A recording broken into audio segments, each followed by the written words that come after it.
Bom dia, amados ouvintes, bom dia a todos, bom dia, pastor Natanael Rinaldi, bom dia, pastor Rogério, bom dia a todos os nossos amados ouvintes. Hoje eu quero compartilhar a história do filho pródigo, mas eu quero abordar um outro aspecto da história. Nós vamos falar sobre os 7 erros do filho pródigo. E talvez, provavelmente, várias experiências que ele teve sirva de lição para mim e para você. A história do filho pródigo se encontra no capítulo 15 do Evangelho de São Lucas, do verso 11 ao verso 24. Eu nem vou lê-la aqui. Você que está em casa deve saber aquela história do pai que tinha 2 filhos e o filho mais moço chega nele e pede a herança. E nesse momento o pai então compartilha a sua herança, embora ele ainda estivesse vivo e nem tivesse expectativa de morrer tão cedo. Mas o pai então pega parte dessa herança, dá para o filho, ele vai para uma terra distante, ele gasta tudo e depois ele cai em si e volta para a casa do pai querendo ser apenas um dos seus jornaleiros. E chegando ali, o pai já está no portão esperando, vai ao encontro dele, abraça esse filho, põe um anel no dedo dele, restitui esse filho e ali toda aquela história bonita, mostrando o grande amor de Deus, mesmo por aqueles que abandonaram a casa do Pai. Então, diante desse foco, nós vamos abordar os 7 erros desse filho pródigo. O primeiro erro dele, nós encontramos no foco que ele dá ao dinheiro. Ele entendeu que o dinheiro é a fonte da felicidade.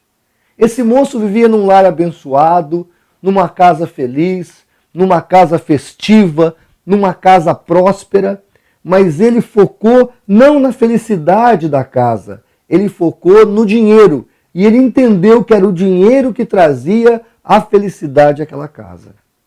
E ele faz algo muito terrível, ele chega no pai, ainda vivo, e pede a herança. No costume sociológico daquela época, esse tipo de atitude era como se ele olhasse para o seu pai e dissesse: olha, eu não te amo, eu te odeio, e eu quero mais que o senhor morra, me dê a minha parte da herança. É algo grotesco e desse porte e desse naipe a atitude do filho pródigo. Então, ele entende que o dinheiro pode proporcionar alegria, felicidade, e não uma família feliz, uma família unida, uma família coesa. E atualmente, nos dias atuais, muitas pessoas entendem que o dinheiro pode trazer aquilo que ela tanto precisa. Eu quero dizer para você, meu amado ouvinte, que o dinheiro pode ser um servo nosso. O dinheiro pode ser um instrumento nosso. Mas o dinheiro em si, por si só, não tem o poder de trazer felicidade. Eu garanto para você, no meu ministério como pastor, tenho certeza que o pastor Natanael Rinaldi, o pastor Rogério, já ouviram muitas histórias de pessoas abastadas financeiramente, mas sem a alegria do espírito. O que o filho pródigo tinha de valor não era o dinheiro do pai, era o pai em si, era a família em si, era aquela casa em si, era aquele lar. Mas ele, primeiro erro dele, põe o foco no dinheiro. O segundo erro desse filho pródigo, nós vamos então entender justamente, que eu acabei de dizer, na desonra que ele dá ao seu pai. Ele comete uma desonra terrível. Como é que eu sei que ele cometeu uma desonra ao seu pai? Simples, ao ler o texto, você observa que ele vai para longe. Por que ele vai para longe? Porque esse filho pródigo ficou marcado naquela sociedade. Ele não podia pegar a parte do dinheiro e conviver com aqueles que moravam ao redor da casa do seu pai. Seu pai devia ser um líder naquela região e ele fez uma vergonha tão grande para o seu pai que ele não poderia conviver ali, que as pessoas não iriam nem vender nem comprar nada dele. Então ele teve que pegar o dinheiro e ir muito longe. Por quê? Porque ele desonrou seu pai. E tem um texto muito claro lá em Gálatas, Paulo fala, né? Honra teu pai e tua mãe, que é o primeiro mandamento com promessa. Honrar o pai e a mãe, honrar os nossos progenitores é importantíssimo. E ele simplesmente faz uma desonra memorável àquele homem que o amava, aquele pai que deu a vida pelos seus filhos, e ali ele comete um pecado terrível. Quantos filhos hoje em dia não honram mais os seus pais? Quantos filhos hoje em dia desonram, agridem, ofendem os seus queridos e amados pais?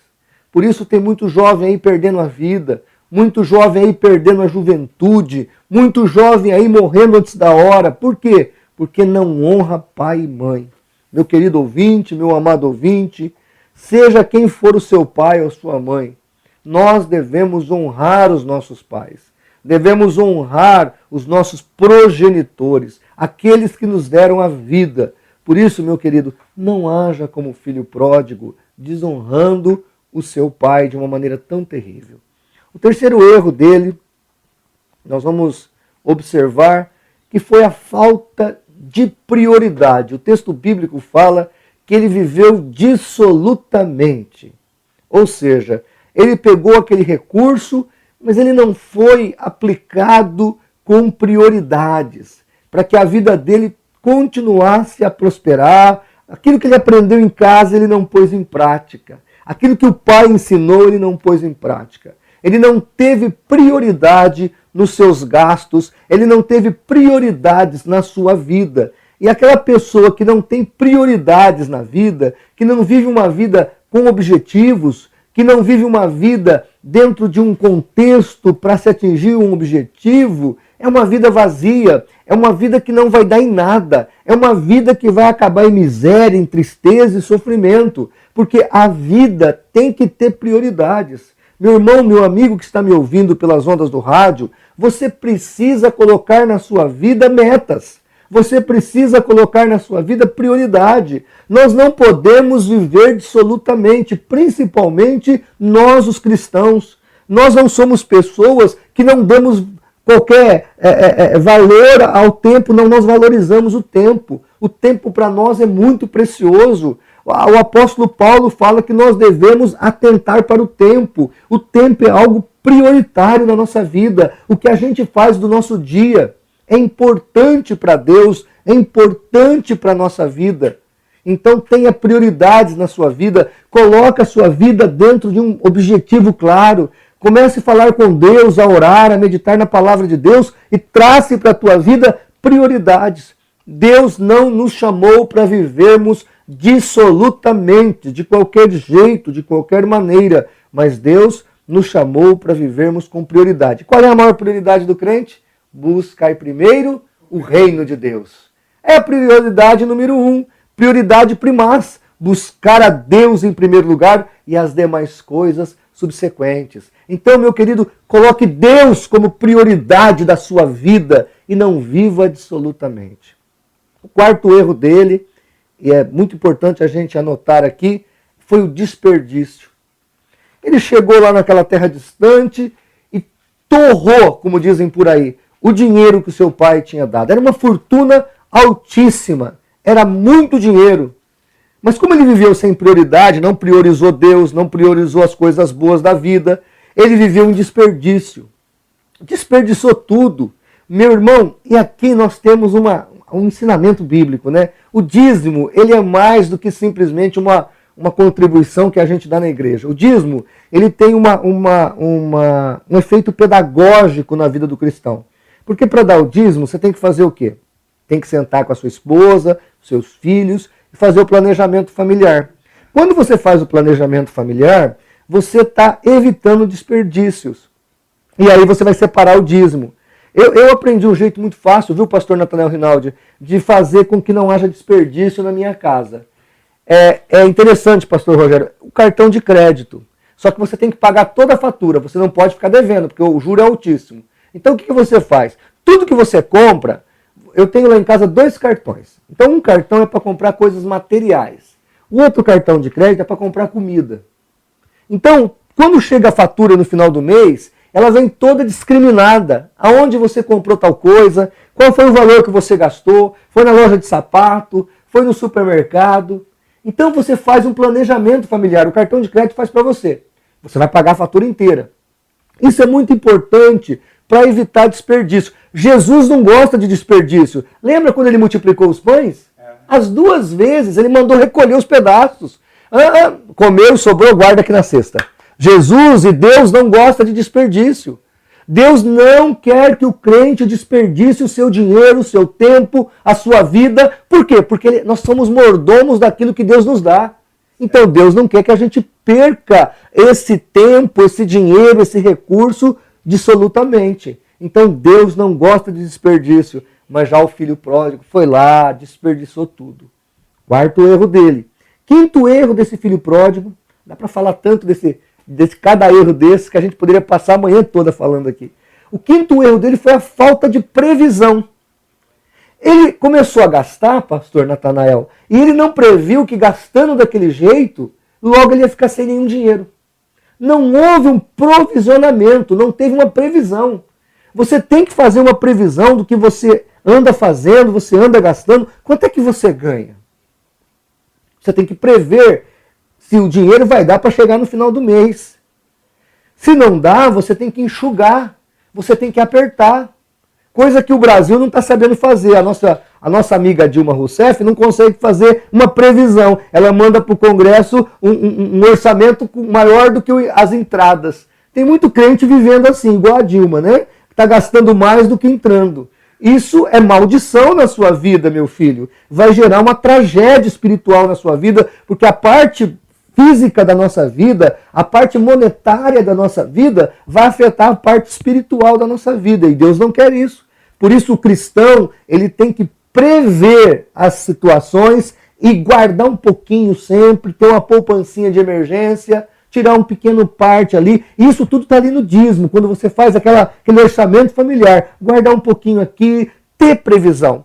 Porque um crente que não tem previsão, ele não é um crente, digamos assim, fiel à palavra de Deus. O Senhor Jesus falou assim, antes de você fazer uma torre, você vai lá e conta os tijolos. Tem tijolo suficiente? Começa a fazer a torre. Senão não começa, porque senão vão passar e vão dizer, começou a fazer uma torre e parou no meio. O que é isso? Previsionamento. Tem que ter previsão. Então Deus pede para os seus filhos ter previsão. Prever os gastos, prever as, digamos assim, surpresas da vida que ela tem. 6º erro, a falta de preparo.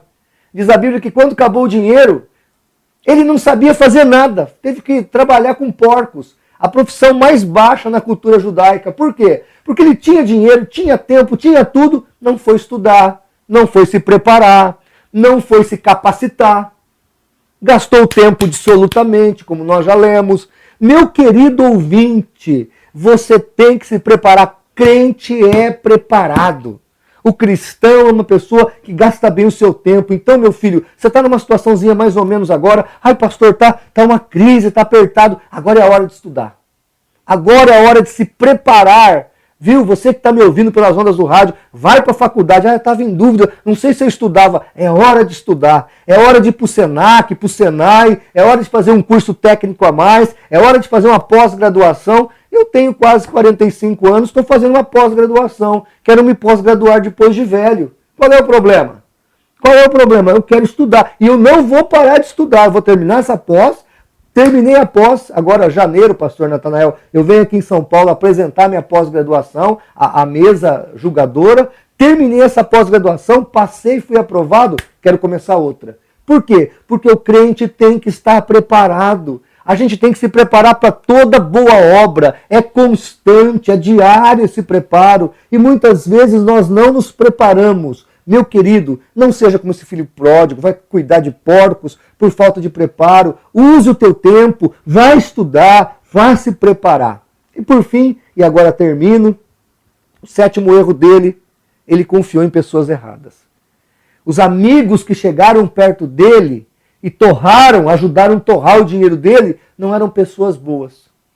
A Bíblia nos orienta a termos bons amigos, a termos companheiros de peleja. Lembra lá do paralítico? Que tinha 4 amigos que o levaram até Jesus, que destelharam a casa e colocaram pelo teto ele na presença de Cristo.